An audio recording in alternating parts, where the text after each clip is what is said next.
ஸ்ரீ சதுரசித்தி லிங்க மாஹாத்மியம் 16ஆம் அத்தியாயம். ஈசான ஈஸ்வர லிங்கம். ஈஸ்வரனார் கூறினார், தேவி பார்வதி, ஈசானேஸ்வரர் என்ற லிங்கம் 16வது தெய்வம் என்பதை அறிந்து கொள்ளுங்கள். அதனை காண்பதன் மூலம் மனிதர்கள் மிகவும் செழிப்பாக மாறுகிறார்கள். முன்பு தேவியே அனைத்து சூரர்கள், மிகவும் மதிக்கப்படும் முனிவர்கள், யக்ஷர்கள், கந்தர்வர்கள் மற்றும் கிண்ணறர்கள் துகுண்டனால் தாக்கப்பட்டு துன்புறுத்தப்பட்டன. நந்தனம் என்று அழைக்கப்படும் முழு வான பூங்காவும் அவரது கட்டுப்பாட்டின் கீழ் வந்தது. அவர் பெரிய யானை ஐராவணனை எடுத்து தனது வாயிலில் வைத்திருப்பதில் வெற்றி பெற்றார். தானவர்களின் தலைவன் உச்சைற்றவர்கள் என்ற குதிரையை அழைத்து சென்றனர். அவன் அனைத்து தேவலோக பெண்களையும் அழிக்க பயம் கொள்ள முயற்சித்தான்.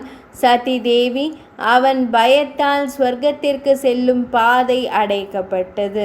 இவ்வாறு தங்கள் உரிமைகளை இழந்த தேவர்கள் பரஸ்பர ஆலோசனை நடத்தினர். அந்த நேரத்தில் சரியான நேரத்தை அறிந்த மிகுந்த பிரகாசம் கொண்ட பெரிய முனிவரான நாரத மாமுனிவர் அவரது பயணத்தின் போது அங்கு வந்தார். தேவர்கள் அவரை வணங்கி முறையாக வழிபட்டனர். துகுண்டன் செய்த தீய செயல்கள் அவை நடந்தபடியே அவருக்கு கூறப்பட்டன. அவருடன் ஆலோசனை செய்வதன் மூலம் அவர்கள் சிறந்த முனிவர் நாரத மாமுனிவரிடம் வினவினார்கள். மிகவும் புத்திசாலி முனிவரே, எங்களுக்கு கூறுங்கள், தங்களுக்கு அனைத்தும் தெரியும். முனிவரே, இது போன்ற ஒரு சந்தர்ப்பம் ஏற்படும் போது என்ன செய்ய வேண்டும்? தேவலோக முனிவர்களில் மிகச் சிறந்தவரே, 3 உலகங்களிலும் எதுவும் உங்களுக்கு தெரியாதது இருக்காது. விழிகளை லேசாக மூடிக்கொண்டு சிறிது நேரம் தியானம் செய்து அனைத்து துயரங்களையும் அளிக்கக்கூடிய தீர்வை அவர்களிடம் கூறினார் நாரத மாமுனிவர். துயரப்பட்டவர்களே, நீங்கள் அனைவரும் அழகான மகா காலவனத்தை நோக்கி விரைந்து செல்லுங்கள். இந்திரத்யும்னேஸ்வரருக்கு பின்னால் உங்களை நிலைநிறுத்தி ஈசானேஸ்வரர் என்ற சிறந்த லிங்கத்திற்கு சேவை செய்யுங்கள். முன்பு ஈசான கல்பத்தில் இருந்த ஈசான முனிவர் வேதங்களை நன்கு அறிந்து ஓதுவதில் ஈடுபட்டவர். சங்கரரின் தலையில் எளிதாக ஒரு நிலையை அடைந்தார். அவரை சாந்தப்படுத்துவதன் மூலம் மனதால் விரும்பிய அனைத்தும் அடையப்படும். நாரத மாமுனிவரின் வார்த்தைகளை கேட்டதும் தேவர்கள் தங்கள் மனதில் மகிழ்ச்சி அடைந்தனர். அவர்கள் பெரிய லிங்கம் இருந்த இடத்திற்கு சென்று அனைவரும் பிரார்த்தனை செய்தனர். ஈசானனரே, முனிவரே, ஈசானரின் பிரபுவே, தத்புருஷரே, தமக்கு வணக்கம். வாமதேவரே, தமக்கு வணக்கம். பெரிய அகோரரே, தமக்கு வணக்கம். சத்யோஜாதரே, தமக்கு வணக்கம். 3 விழிகளை கொண்ட பார்கவரே, பெரிய ஆண்டவரே, தலைவரே, தேவி உமையின் நாயகரே, தங்களுக்கு வணக்கம் வணக்கம் வணக்கம். சிவனாரே, பீமனே, சர்வேஸ்வரரே, தங்களுக்கு வணக்கம். சம்புமூர்த்தியே, ருத்ரரே, விருபாக்ஷரே, தங்களுக்கு வணக்கம். அனைத்தும் தம்மால் படைக்கப்பட்டவை. மகேஸ்வரரே, தேவர்கள், அசுரர்கள் மற்றும் மனிதர்கள் உள்பட அனைத்து குடிமக்களும், அனைத்து அசையும் மற்றும் அசையாத உயிரினங்களும், பிரம்மதேவர், வேதங்கள் மற்றும் அறிய தகுந்த அனைத்தும். பகவானே, ஆகாய வெளி உமது தலையாகும். சந்திரனும் சூரியனும் உமது விழிகளாகும். காற்று உமது சுவாசமாகும். அழியாத அக்னி உமது ஒளியாகும். அனைத்து பகுதிகளும் உமது கரங்களாகும். பெரிய கடல் உமது வயிறாகும். கடவுளே பகவானே, மலைகள் உமது தொடைகள், பூமி உமது பாதங்களாக கருதப்படுகிறது. தேவேந்திரன், சோமன், அக்னி, வருணன், தேவர்கள், அசுரர்கள் மற்றும் தமக்கு அர்ப்பணிக்கப்பட்ட பெரிய அரவங்கள் பல்வேறு வகையான பிரார்த்தனைகளால் பணிவுடன் தங்களை புகழ்ந்து பேசுகின்றன.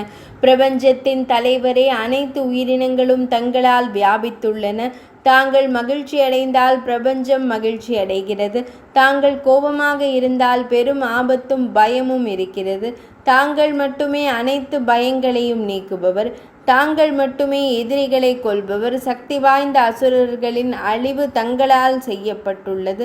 யாரும் தங்கள் சொந்த செயல்களால் பெரும் ரட்சிப்பை அடையவில்லை. நீங்கள் இங்கே உள்ள அனைத்து உயிரினங்களையும் ஒரே படைப்பாளராகவும் அழிப்பாளராகவும் இருக்கிறீர்கள்.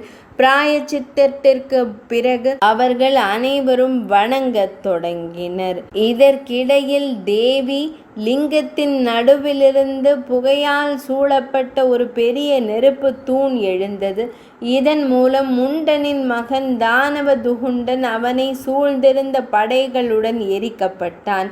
இந்த லிங்கத்தின் சக்தியால் சூரர்கள் தங்கள் உரிமைகளை மீண்டும் பெற்றனர். மகிழ்ச்சியடைந்த தேவர்கள் லிங்கத்திற்கும் பெயரிட்டனர்.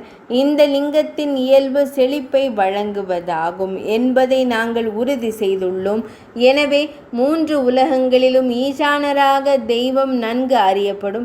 பக்தர்கள் ஈசானேஸ்வரரை வணங்கினால் அவர்களுக்கு புகழ், செழிப்பு, இன்பம் மற்றும் சக்திகள் நிரந்தரமாக கிடைக்கும். அவர்கள் எப்போதும் தேவர்கள், கந்தர்வர்கள் மற்றும் தேவதைகளின் குழுக்களால் வழிபடப்படுவார்கள்.